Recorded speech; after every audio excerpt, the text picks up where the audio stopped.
A report from the UK shows white British people will soon be outnumbered by Muslim migrants in the city of Birmingham. One America's Pearson Sharp explains how the reversal in population has also brought with it a wave of violent crime. This is Birmingham in the 1960s, a quaint little city in central England full of farmland, churches, and a bustling city center that enjoyed a very low crime rate and picturesque, historic streets. Flash forward a few decades.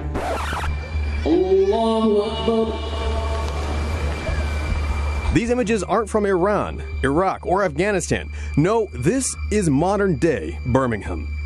A new report shows native Britons are on their way to becoming a minority in their own homeland. The latest demographics from Birmingham reveals that nearly half of those in the UK's most multicultural city are migrants or foreign-born. Experts say that white Brits will soon be outnumbered as the city continues to swell with residents from Africa and the Middle East. There are people from roughly 200 countries living in Birmingham, and some 50,000 of them don't speak any English at all. Immigrants make up 60% of Birmingham's growth over the last decade, but have also brought with them a massive spike in crime. Over the last few years, Muslim migrants have created areas of Birmingham known as no-go zones, places where non-Muslims are not welcome.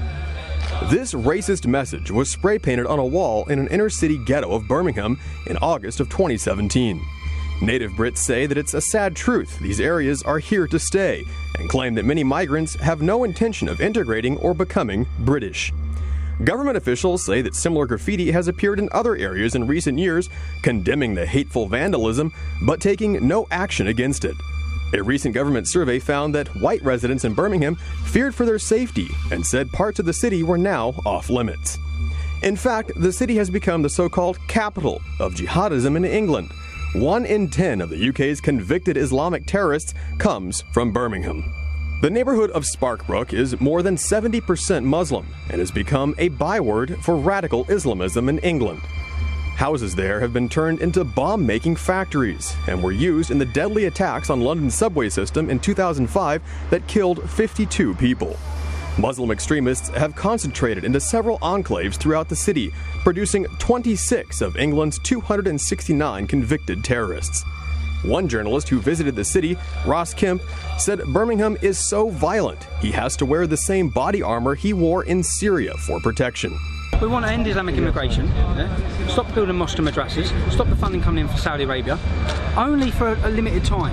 When Islam has sorted itself out in this country and across Europe, when it's reformed to fit in with Western democracy and freedom, when that's happened, then start building mosques again, but you're just adding to a problem.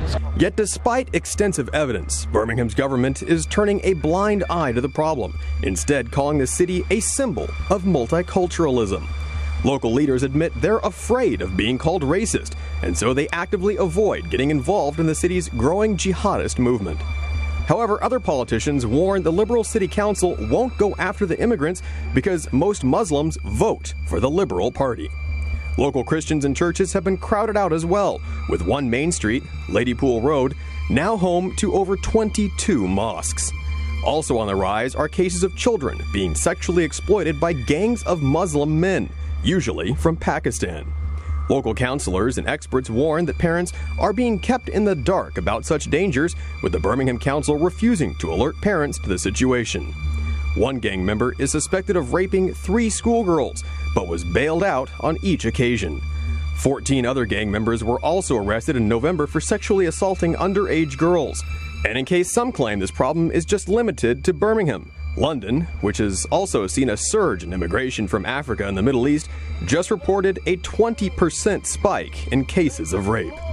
Acid attacks, once unheard of in England but common in India and the Middle East, are also on the rise, along with a 30% increase in murders. Our message to all of the shops here, all of the businesses, is to fear Allah, fear God, give up the sale of alcohol, join us to command good and forbid evil. Police say they're baffled by the sharp increase, despite a shocking 84% of child grooming and rape cases in the UK involving gangs of Muslim men.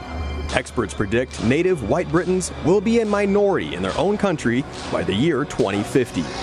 But far from a multicultural paradise, British cities like Birmingham and London show that this kind of unchecked immigration simply fuels conflict, as migrants refuse to integrate and radical Islam takes hold.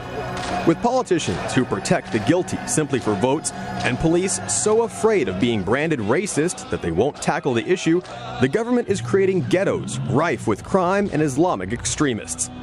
Birmingham is a bellwether for the West. Open-door mass migration policies are failing, but whether or not the British government takes action to end the problem remains to be seen. Pearson Sharp, One America News.